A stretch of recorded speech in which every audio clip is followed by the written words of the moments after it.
हज़रत सैयदना बिलाल हबशी रज़ियल्लाहु ताला अन्हु फरमाते हैं, चूंकि खाजिन वो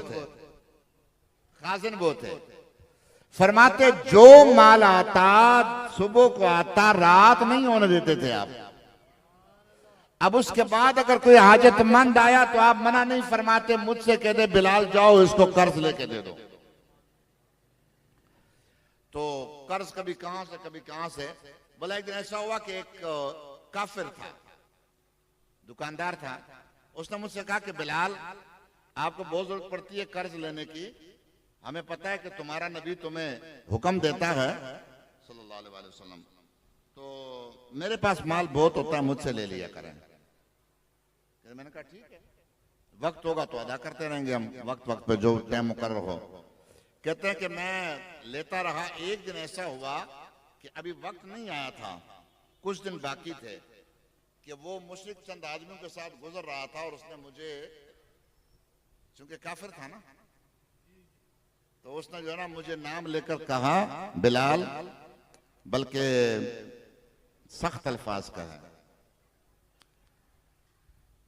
चूंकि बज़ाहिर शक्ल के काले थे ना, हबशी थे, तो उस तरफ निस्बत की और इस तरह करके ऐसी औरत के बेटे, काली औरत के बेटे, माज़अल्लाह सुम्मा माज़अल्लाह, ऐसे कलिमात का है। देखो याद करना, मेरा जो कर्ज है ना, उधार जो है ना, उसका वक्त करीब है, चंद दिन बाकी है। अगर टाइम से पहले नहीं दिया ना, तो जैसे तू पहले गुलाम था ना, दोबारा वैसे गुलाम बना दूंगा और किसी ऐसे शख्स के हाथ पे बेच दूंगा कि फिर उससे ज्यादा सख्त जुल्म तुझको होगा। हजरत बिलाल कहते हैं मैं हुजूर की बारगाह में हाजिर हुआ। अल्लाह अल्लाह, मैंने ये सारी बातें हुजूर को बता दी और अर्ज की या रसूल अल्लाह, ये बड़ा जालिम आदमी है, अब अगर मैंने कर्ज वक्त पे अदा नहीं कर दिया तो फिर तो ये मेरे साथ ऐसा कुछ करेगा, तो अगर आप इजाजत दें, यानी ये मैंने इरादा कर लिया, अगर आप इजाजत दें तो मैं किसी मुसलमान कबीले की तरफ चला जाऊं, यहां से निकल जाऊं। जब अल्लाह ताला हमारे हाथ में कुछ दे दे तो फिर मैं आ जाऊंगा, इसका कर्ज अदा कर दूंगा, लेकिन फिलहाल इसके हाथ से मैं निकल जाऊंगा। फिर कहना सुना बिलाल जाओ आराम कर लो, जाओ घर जाओ। कहते मैंने इरादा कर लिया था, पक्का सामान भी तैयार कर लिया था। सुबह सवेरे, यानी सुबह सादिक नहीं हुई थी, जिसे सुबह काजिब कहते हैं, सुबह तुलू होने से पहले सेरी का वक्त जो होता है वो वक्त था। एक बंदा आया, दरवाजे पर दस्तक दी, कहा बिलाल जल्दी करो तुझे आका बुला रहे हैं। हजरत सैयदना बिलाल फरमाते मैं दौड़ता गया, हुजूर की बारगाह में हाजिर हुआ।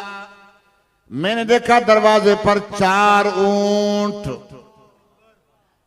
सामान से, खाने पीने की चीजों से लदे हुए दरवाजे पर बैठे हुए हैं।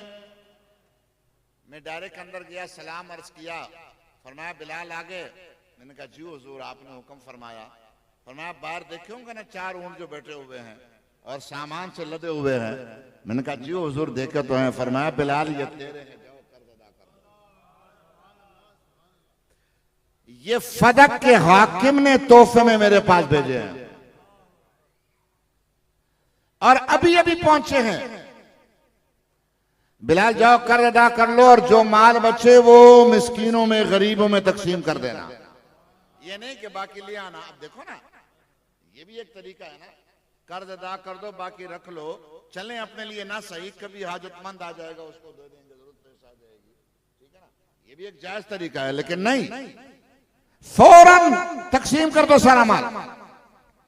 हजरत बिलाल कहते हैं मैंने वो माल जो है वो बेचा या जो भी था कर्ज वालों को दे दिया, मैंने कर्ज पूरा अदा कर दिया, फिर भी काफी माल बच गया। रात का वक्त हुआ, मैं जब हाजिर दरबार हुआ, आप मस्जिद में बैठे हुए। फरमाया बिलाल क्या हुआ? मैंने अर्ज की हुजूर कर्ज तो अदा कर दिया सारा, कुछ बच गया? जी हुजूर कुछ माल बच गया है। फरमाया बिलाल फिर दिया नहीं किसी को? अर्ज की हुजूर कोई मिस्कीन मिला नहीं, कोई फकीर मिला नहीं। फरमाया बिलाल ये तकसीम कर दो, मिस्कीनों को तलाश करके तकसीम कर दो, जब तक ये माल तकसीम नहीं होगा मैं घर नहीं जाऊंगा।